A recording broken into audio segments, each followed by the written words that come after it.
పిల్లరా ఆది కాండము దగ్గర నుండి ప్రకటన గ్రంథం వరకు నువ్వు ఒక చదువు, ఒక పిహెచ్డి, ఒక సబ్జెక్ట్ లో నువ్వు పిహెచ్డి చేసిన వ్యక్తివైనా కూడా బైబుల్ చదవడం వేరు, నువ్వు లోక సంబంధంగా చదువుకొని ర్యాంకులు సంపాదించడం వేరు. నువ్వు తెలుగు ఎంత అనర్గళంగా మాట్లాడిన వ్యక్తివైనా, ఇంగ్లీష్ ఎంత అనర్గళంగా మాట్లాడిన వ్యక్తివైనా, ఎంత ర్యాంకర్ అయినా, ఎంత వాకబులరీ ఉన్నా, ఎంత స్పోకెన్ గా నువ్వు స్పీడ్ గా మాట్లాడే టాలెంటెడ్ పర్సన్ అయినా బైబుల్కి లోక జ్ఞానానికి సంబంధం లేదు. కాబట్టి ఈ వాక్యం చదివే మనం ఎలా చదవాలని దేవుని లేఖనం తెలియపరుస్తుంది పిల్లరా, భయముతోనో వణుకుతోనో. ఎందుకంటే ఇది మాట్లాడే గ్రంథం.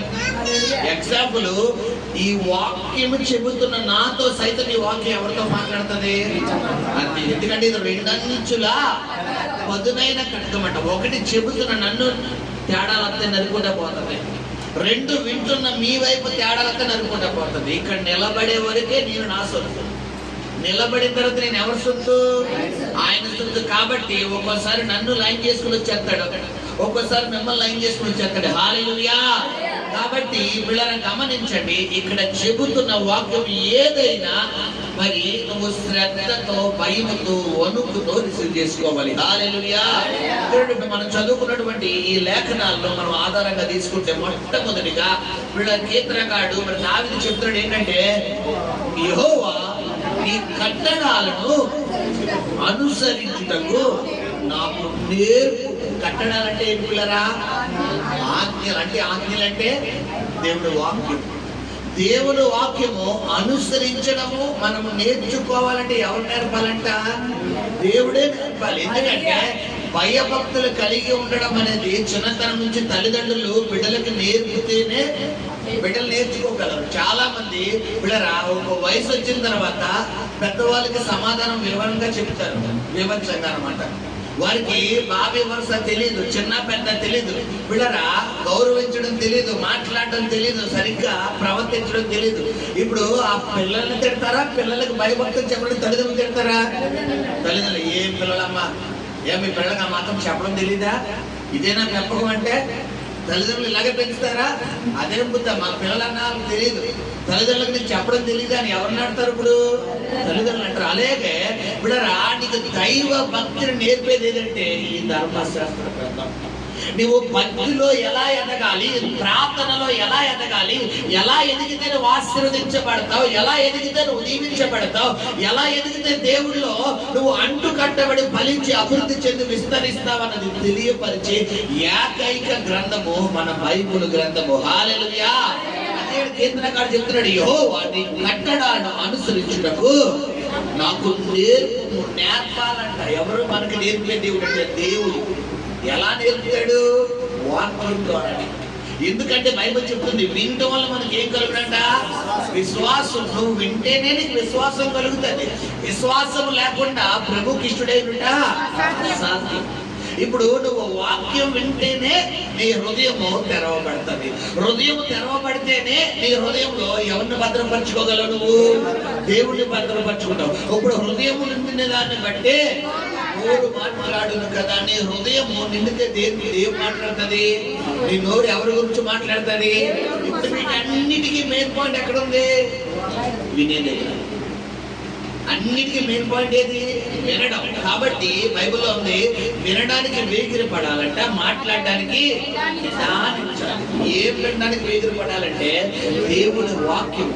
అనుదినము దేవుడి వాక్యం. ఉదయం లేచి లేవగానే నిద్ర కళ్ళతోనే నువ్వు దేవుడి వాక్యం వినే వ్యక్తిగా, ప్రార్థన చేసే వ్యక్తిగా, దేవుడితో ముఖాముఖిగా మాట్లాడే వ్యక్తిగా, దేవుడి సన్నిధిలో ప్రాధేయపడే వ్యక్తిగా, దేవుడి సన్నిధిలో ఆయన దివ్య మహిమను పొందుకునే వ్యక్తిగా నువ్వు ఎప్పుడైతే మార్చగలుగుతావో ప్రియ సహోదరి సహోదరుడా, ఆ రోజే నీ జీవితంలో దేవుడు గొప్పగా ఆశీర్వదిస్తాడు. హల్లెలూయా. రెండవ మాటగా మనం చదువుకునే ఎడలా అప్పుడు నేను కడమట్టుకు వాటిని, కడమట్టు కంటే ఇప్పుడు ముగింపు, చివరిగా నీ జీవిత చివరి క్షణం, ఇంకొక క్షణంలో నేను నా ఆత్మను దేవుడికి అప్పగించేస్తున్నాను అనే వరకు నీ జీవితంలో దేవుడి కట్టడాలు ఏం చేయటం? నువ్వు గైకొందు. నువ్వు దేవుడి కట్టడాలను నీకు శ్రమలు వచ్చినప్పుడు గైకొంటున్నావా, లేదా ఎనీ టైం గైకొంటున్నావా అని ప్రశ్నించుకో. చాలా మంది వారి జీవితంలో కష్టం వచ్చినప్పుడే, వారికి రోగం వచ్చినప్పుడే, వారికి బాధ వచ్చినప్పుడే వారు ఏం చేస్తారు? ప్రార్థన చేస్తారు, లేదా వాక్యం చదువుతారు, లేదా చర్చకొస్తారు. ఇప్పుడు అంతా హ్యాపీగా వెళ్ళిపోయింది మన బండి. ఇంట్లో ఏ కష్టము లేదు, ఏ బాధ లేదు, ఏ నష్టము లేదు, ఏ దుఃఖం లేదు, ఏ కన్నీరు లేదు, అంతా సమాధానంగా ఉందనుకోండి. ఇప్పుడు జాతికి అడిగేద్దాం మనం. అయితే ఫంక్షన్కి, లేదా పార్టీకి, లేదా సినిమాకి, లేదా షికారికి, లేదా ఊరికి. మా ప్రాంతానికి రాలేదంటే ఖాళీ లేదండి, అర్జెంట్గా ఫంక్షన్ తగిలింది. ఇప్పుడు ఇంట్లో కలిపిలైంది, గొడవలు, తలకాయ కొట్టు, మొత్తం సమాధానం లేదు, భయంకరమైన అసమాధానం. ఇలాంటి సమయంలో ఫంక్షన్కి వెళ్ళాలని వెళ్తుందా? ఎక్కడికి వెళ్ళిపోవాలి? చేసే సన్నిధిలోకి వెళ్ళిపోయిన సన్నిధిలోనే కన్నీరు కారుతాను. ఆయన సన్నిధిలోనే నా బాధను వెళ్ళగొచ్చుకుంటానని ఎక్కడికి వస్తావు? ఇప్పుడు గమనించి సహోదరి సహోదరుడా, నీ జీవితంలో నీకు కష్టం వస్తేనే దేవుడా, ఎనీ టైం దేవుడా అని ప్రశ్నించుకో. ఎందుకంటే కొన్ని సమయాల్లో నీ జీవితంలో కొన్ని శోధనలు అనుమతించిన ఎవరో తెలుసా? దేవుడే. యోబు జీవితంలో శోధనలు ప్రవేశపెట్టింది ఎవరు? యోసేపు జీవితంలో శోధన ప్రవేశపెట్టింది ఎవరు? దావీదు జీవితంలో శోధన ప్రవేశపెట్టింది ఎవరు? దేవుడే. ఎందుకు? ఆ శోధన ద్వారా రెండింతల మేలు దేవుడు నీకు ఇవ్వడానికి. హల్లెలూయా. ఆ శోధన ద్వారా వారికి అనుభవాన్ని నేర్పాడు. ఆ శోధన ద్వారా దేవుడు మహిమ ఎలా ఉంటుందో వారికి తెలియపరిచాడు. హల్లెలూయా. చదువుకుందాం పిల్లరా. నీ ధర్మశాస్త్రమును అనుసరించుటకు నాకు బుద్ధి దయచేయి. బుద్ధి అంటే ఏంటమ్మా? బుద్ధి అంటే ఏంటి? జ్ఞానం. మనకి జ్ఞానం కావాలంటే పిల్లరా మనం ఏం చదవాలంట? టెక్స్ట్ బుక్ చదివితే రాదమ్మా నీకు జ్ఞానం. గైడ్ చదివితే రాదు, నువ్వు నోట్ బుక్ చదివితే రాదు, నువ్వు జనరల్ నాలెడ్జ్ పుస్తకాలు చదివితే రాదు, నువ్వు ఏమంటారు గ్రంథాలయ లైబ్రరీ చుట్టూ తిరిగితే రాదు.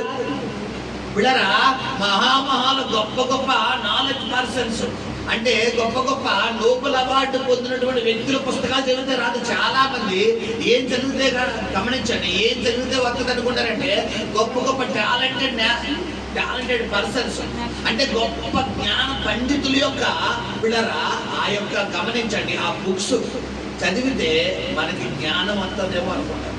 చూడండి, గొప్ప శాస్త్రవేత్త ఐన్స్టీన్ గారు పిల్లరా అతను చనిపోయిన తర్వాత ఇతనికి ఎంత జ్ఞానం ఎక్కడి నుంచి వచ్చిందని చెప్పి అతను చనిపోయిన కొన్ని రోజులకి ఏం దొంగతనం చేశాడు? బ్రెయిన్ దొంగతనం చేశాడట.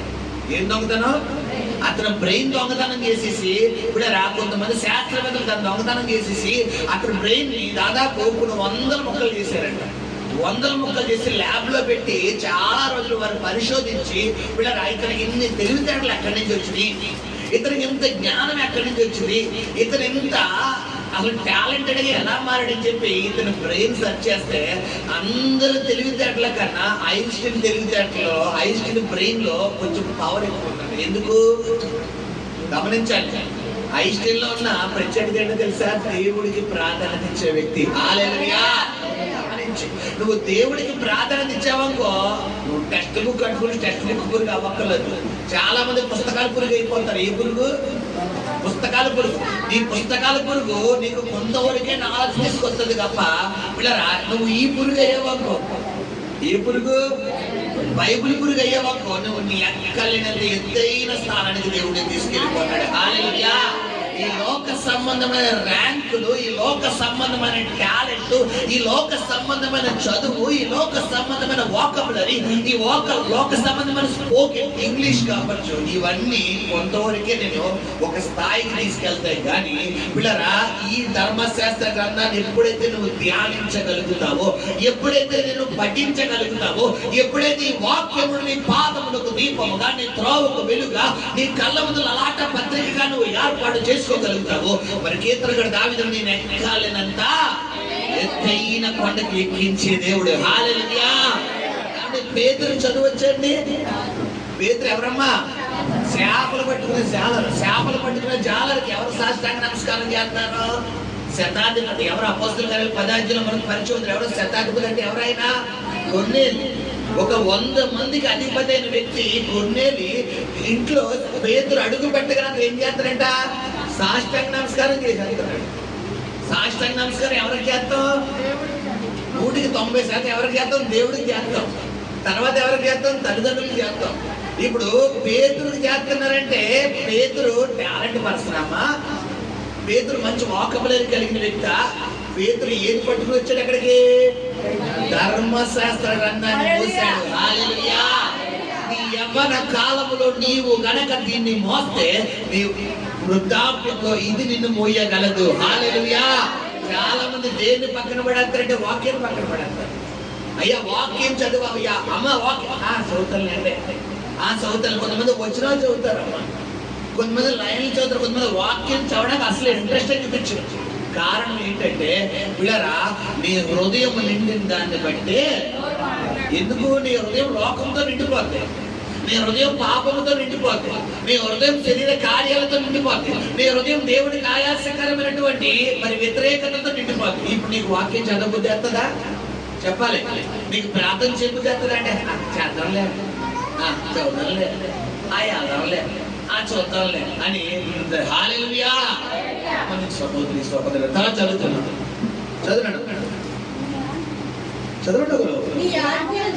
నీ ఆజ్ఞల జాడను చూచి ఆనందించుచున్నాడు. ఆ జాడ అంటే ఏంటి? నీడ. నీ ఆజ్ఞల జాడ అంటే దేవుడి ఆజ్ఞల జాడ, దేవుడి ఆజ్ఞల నీడను చూచి నేను ఏమంటే దేవుడి ఆజ్ఞను చూసి ఆనందిస్తున్నావా, భయపడుతున్నావా? చెప్పాలి. దేవుని ఆజ్ఞను చూసి పిల్లరా నువ్వు ఆనందించే వ్యక్తిగా ఉండాలి. చాలా మంది అమ్మో అబద్ధం ఆడకూడదు, అమ్మో దొంగతనం చేయకూడదు, అమ్మో తల్లిదండ్రులు సన్మానించాలి, అమ్మో నీ పొరుగు వాడిని ప్రేమించాలి, అమ్మో దేవుణ్ణి ఆరాధించాలి, అమ్మో అని. ఇది అమ్మో అనేది ఆనందించడమా, భయపడ్డవా? చెప్పాలి పిల్లరా. అమ్మో అనేది ఆనందించితే వస్తుందా, భయపడితే వచ్చేదా? నేను నా దేవుడిని గొప్పపరచాను, ప్రభువునందు ఆనందిస్తాను, నిన్ను వలె నా పొరుగు వారిని ప్రేమిస్తాను, నన్ను వలె నా పొరుగు వారిని ప్రేమిస్తాను. నేను దొంగతనం చేయదలుచుకోలేదు, నేను నరహత్య చేయదలుచుకోలేదు, నా తల్లిదండ్రులను సన్మానించాలనుకుంటున్నాను. ఇది పిల్లరా అమ్మో అనే భయపెట్టే మాట, దేవుణ్ణి ప్రేమించే మాట. ప్రేమ ఉన్న దగ్గర ఏముంటది? ఆనందం ఉంటుంది. అవునా కదా? ఇప్పుడు భార్యాభర్తలు ప్రేమగా ఉన్నప్పుడు వారి మధ్యన ఏముంటది? ఆనందం ఉంటుంది. ఇప్పుడు ప్రేమ లేదనుకోండి ఆనందం వస్తుందా? చెప్పాలి. ప్రేమ ఉన్నప్పుడు ఒకరికి ఒకరు ఒక్క ముద్ద పెట్టుకోవాలని పెట్టారు. ప్రేమ లేనప్పుడు అది తింటా నాకేంటి, తినకపోతే నాకేంటి, అది తింటే నాకేంటి, అది నా తినేస్తారు అంతే. మొదపనే మనని ఎవరికి నష్టం వాడిది. తింటే కడుపు నిండుతుంది, బాగుంటుంది, తింటే బాగుంటుంది, లేకపోతే మానని నాకేంటి. ఇప్పుడు ఏముండదు? ప్రేమలించడం ఆనందం వస్తుందా? ఇప్పుడు ప్రేమలించడం ఎడబడిచ్చాడు. ప్రేమలో ఎడబడుతుందంటే ఎవరు చెప్తారు? ఇప్పుడు గమనించండి పిల్లరా, నీ మధ్యన దేవుడి ఆజ్ఞనే జాడ నీడ ఉన్నప్పుడే నువ్వు దేవుళ్ళో ఆనందించగలవు. హల్లెలూయా. నీవు గనక వాక్యం అనే జాడను, ధర్మశాస్త్రం అనే జాడను గనక నీ ముందు ఆజ్ఞనే జాడ నీడను గనక నువ్వు పెట్టుకోలేకపోతే నీ జీవితంలో నువ్వు కార్యాలు పొందుకోలేవు. హల్లెలూయా, హల్లెలూయా. చెట్టు చివరిగా చెప్పుకున్న 36వ వచనం చదవండి. లోభము తట్టు కాక ఈ శాసనములు తట్టు నా హృదయమును త్రిప్పుము. లోపం అంటే ఏంటి? చెప్పాలి. పిసినారితనం. లోపం అంటే పిసినారి, లోబి అని బైబిల్లో ఉంది. సామెతల గ్రంథం లోబి, లోభము. పిల్లరా లోభము తట్టు కాక నీ శాసనములు తట్టు అంటే చాలా మంది పిసినారికి అంబాసిడర్ అనమాట. పిసినారితనం. పిల్లరా వారు తినడం మానే సైతం ఏం చేస్తారో పురుగు. గమనించి సహోదరుడా, నువ్వు తిను, నీ కూడా శుభ్రంగా కట్టుకో, శుభ్రంగా ధరించు. కొంతమందికి బీరువా నిండా మంచి చీరలు ఉంటాయి, కానీ తల్లి మాత్రం ఎప్పుడు ఏం కట్టుకున్నది? ఏసీ చీరే 100 సార్లు.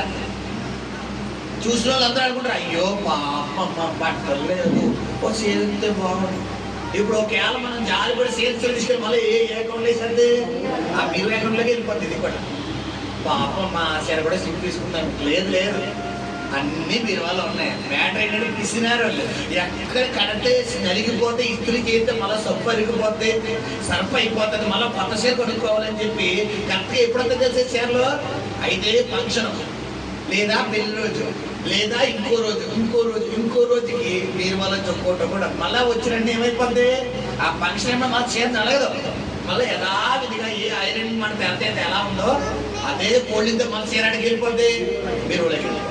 ఇప్పుడు లోబి కొంతమంది ఇంట్లో ఫ్రిడ్జ్ నిండా ఫ్రూట్స్ ఉంటాయి పిల్లరా, ఇంట్లో అన్ని మంచి సరుకులు ఉంటాయి, కానీ తినరు. ఏంటి అదొక జబ్బు, ఒక విధంగా ఇదొక జబ్బు పిల్లరా. కొంతమంది బ్యాంక్ నిండా డబ్బులు ఉంటాయి, జేబు నిండా డబ్బులు ఉంటాయి. అమ్మో ఒక వాటర్ ప్యాకెట్ కొనుక్కుంటే, ఓ బాటిల్ కొనుక్కుంటే సర్లే, ఎందుకు ఇంటికి వెళ్ళి మజ్జిగ తాగేద్దాంలే, ఇంటికి వెళ్ళి మంచిగా తాగేద్దాంలే, కొండలకి తాగేద్దాం, ఎందుకు 10 రూపాయలు వాటర్ బాటిల్. నిజమే, అది ఖర్చులు పెట్టకూడదు. ఎక్కడ దాకా అంటే మన పక్కనే పక్కనే కిందప్పుడు 2 అడుగులు అది ఇల్లు వచ్చేద్దన్నప్పుడు ఖర్చు పెట్టకూడదు. ఇప్పుడు నువ్వు ఇంటికి వెళ్ళడానికి దాదాపు 1 గంటన్నర టైం పడుతుంది. ఇప్పుడు సర్లే మంచి రోజులే తాగడం 1 గంటలో ఇంటికి వెళ్ళిపోతాం కదా అన్నావు, ఈ లోపల ఏమైపోతే సినిమా అయిపోతుంది. గమనించి ఎక్కడ ఖర్చు పెట్టాలో అక్కడ ఖర్చు పెట్టాలి, తప్పదు.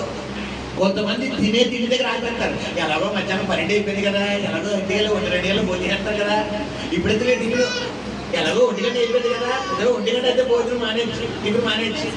ఇప్పుడు 10 అయిపోయింది కదా, ఇప్పుడు 2 గంటలో 12 అయిపోతుంది, ఎలాగో 1 గంట భోజనం చేస్తాం. ఎందుకులే, ఎలాగో 1 గంట భోజనం కదా, సాయంత్రం స్నాక్స్ రాత్రి 2 తినేద్దాంలే.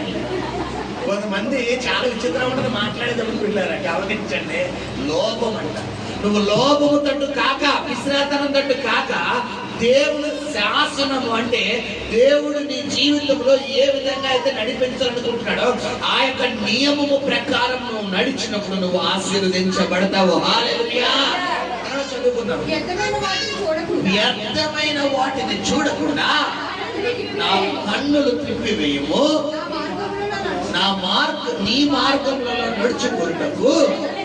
వ్యర్థమైన వాటిని మీకు చెప్పమంటారు పిల్లరా, నీవు పాపము చెయ్యాలన్నా, పరిశుద్ధంగా ఉండాలన్నా, నీ శరీర అవయవాలన్నిట్లో ప్రప్రథమైనటువంటి అవయవం ఏదో తెలుసా? కళ్ళు. నీ శరీర అవయవాలన్నిట్లో గుడ్డుగోడు ఎక్కడ వ్యభిచారం చేసినట్టు ఉందామా లోకంలో? చెప్పాలి. మోగోడు వ్యభిచారం చేసినట్టు, అవిటోడు వ్యభిచారం చేసినట్టు పిల్లరా. లేదా వ్యభిచారం అంటే గమనించండి, పాపం చేసినట్టు. ఆలు కొట్టినట్టు, ఓ చెయ్యి లేనోడు, కాలు లేనోడు, ఆలు చంపినట్టు, ఏళ్ళు కొట్టినట్టు బయట సొసైటీలో చూద్దాం. కానీ గుడ్డోడు పలానా ఊళ్ళు చంపేసాడు, పలానా అమ్మాయిని చేసాడు అని ఎక్కడ సొసైటీలో ఎన్నో ఉండదాకా. ఎందుకు? కళ్ళు కనపడలేడు, ఏమి చేయలేడు. ఇప్పుడు గమనించండి, నీ కనులతో ఏం మాట్లాడాలంటున్నాడు దేవుడు? చదువు, మా వ్యర్థమైన వాటిని చూడకుండా. హల్లెలూయా. ఈ కనులతో నువ్వు నిబంధన చేసుకోవాలి. నీకు ఏది కావాలో అదే చూడాలి. అన్ని చూసే పిల్లరా, అన్ని చూసే. కొంతమంది రోడ్డు మీద వెళ్తారు, వాల్ పోస్టర్లు కనబడుతుంటాయి సినిమాలు. ఈ రోడ్డు మీద సినిమా థియేటర్లో వాల్ పోస్టర్లు కనబడుతుంటాయి. వాళ్ళ పని ఏదో వెళ్ళొచ్చు కదా, దిగుతారు. వీళ్ళకి ఫేవరెట్ హీరో హీరోయిన్లు కనబడతారు. మనసు ఏమవుతుంది? లాగేస్తుంది. లాగేసిన వెంటనే ఇంటికి వెళ్ళాక యూట్యూబ్ పెట్టాలని పెడతారు, పెట్టి చూడాలని పెట్టారు. మరి కొద్ది సేపట్లో టీవీ కట్టుకోవాలని పెట్టారు, ఇంకా సేపట్లో క్యాసెట్ తెచ్చుకోవాలని పెట్టారు, వెయ్యాలని పెట్టారు. ఇలా కాదు, ఇలా డైరెక్ట్గా పెన్ డ్రైవ్ ఇచ్చేసింది, మొత్తం సినిమాలు డౌన్లోడ్ చేసింది. ఇదంతా సెట్ అవ్వచ్చు, డైరెక్ట్గా హాల్కి వెళ్ళిపోతుంది. ఎక్కడి నుంచి ఎక్కడికి వెళ్ళిపోయిందండి? వాల్ పోస్టర్ చూడటం దగ్గర నుండి సినిమా థియేటర్ తీసుకొచ్చేసింది. ఇప్పుడు సినిమా థియేటర్కి వెళ్ళి మళ్ళీ ఏం చేయాలి? వెళ్ళి వచ్చేసేది. తప్పు అయిపోయింది. వెళ్ళడం ఎందుకు? తప్పైపోవడం అంటారండి. హల్లెలూయా. గమనించు, నీ వ్యర్థమైన వాటిని చూడకుండా. ఓన్లీ ఎగ్జాంపుల్ చెప్తున్నాను కూడా. ఇంకా నీ బలహీనత ఏదైతే ఉందో, ఒకవేళ నీకు మద్యం త్రాగుడు అలవాటు ఉందనుకో, ఇప్పుడు నీవు వెళ్ళే దారిలో వైన్ షాప్ వస్తే నీకు తెలిసి కూడా నువ్వు బండి ఎటే వెళ్తుంది. నేను అదే వెళ్తే నా కళ్ళు అదే వెళ్ళిపోతే నువ్వు ఏం చేయండి? రూట్ మార్చేది, అవునా కాదు? లేదండి నేను ఆ రూట్లో చేస్తానండి, నేను స్టాండర్డ్గా ఉంటానండి. నీ దృష్టి ఎలా ఉండాలి? ఇలాగే ఉండాలి. కొంతమంది ఇటు ఇటు ఇటు ఇటు బండి ఇలాగే నడుపుతూనే ఉంటారు రోడ్డు మీద. చూడరా, వాళ్ళు చూసుకుంటే ఎలా జరుగుతాయి. కొంతమంది కింద సూపు కూడా ఉండదు, పై సూపు ఎలాగా. హల్లెలూయా. గమనించు సహోదరు, వ్యర్థమైన వాటిని చూడకుండా. నేను ఆడపిల్లలు చెప్తున్నాను, తల్లిదండ్రుల ఆడపిల్లలు మీ యవ్వన కాలంలో మీ చూపు ఎలా ఉండాలి చెప్పాలి. ఎవరు చూడాలి? దేవుణ్ణే చూడాలి. ఆ పక్కన ఈ పక్కన చూస్తున్నాడా, చూస్తున్నాడా, చెప్పవే, చూడు అని చెప్పి ఎవరు కొడుతున్నారో చెప్పాలి. వ్యర్థమైన వాటిని చూడకుండా. హల్లెలూయా. తర్వాత చెప్తున్నాడు, ఏం చెప్తారో, నీ మార్గములలో నడుచుకొనుటకు నన్ను బ్రతికించుము. అంటే ఆత్మీయ జీవితంలో దేవుణ్ణి అడగాలంటే నీ మార్గములో నడుచుకున్నటకు నన్ను బ్రతికించుము అన్నాడు. చివరగా నీవిచ్చిన వాక్యము మనుషులలో నీ భయమును పుట్టించుచున్నది, నీ సేవకునికి దాన్ని స్థిరపరచుము అన్నాడు. హల్లెలూయా. ఏంటంటే నీవిచ్చిన వాక్యము మనుషులలో నీ భయమును పుట్టించుచున్నది. ప్రియ సహోదరి, దేవుడిచ్చిన వాక్యము మనకి ఏం కొడుతుందంట? బాబోయ్, అబద్ధం ఆడేసాను, అయిపోయింది నా పని, దొంగతనం చేసిన అయిపోయింది నా పని. ఇప్పుడు దేవుడిచ్చిన వాక్యము మనకి గుండెలు ఏం పుట్టుతుంది? ఈ భయం ఉంటేనే నువ్వు పాపాన్ని జయించగలవు. కొంతమంది భయాన్ని కూడా పక్కన పెడతారు.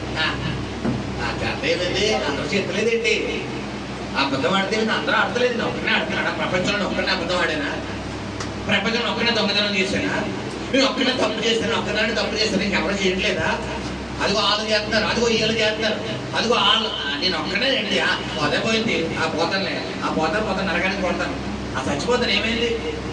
ఇప్పుడు తెగించినోడికి ఏదైనా ఉంటే గమనించి సహోదరి సహోదరుడు, తెగిస్తే ఎక్కడ తెగించాలి? నువ్వు పాపం దగ్గర తెగించాలి. దేని దగ్గర తెగించకూడదు?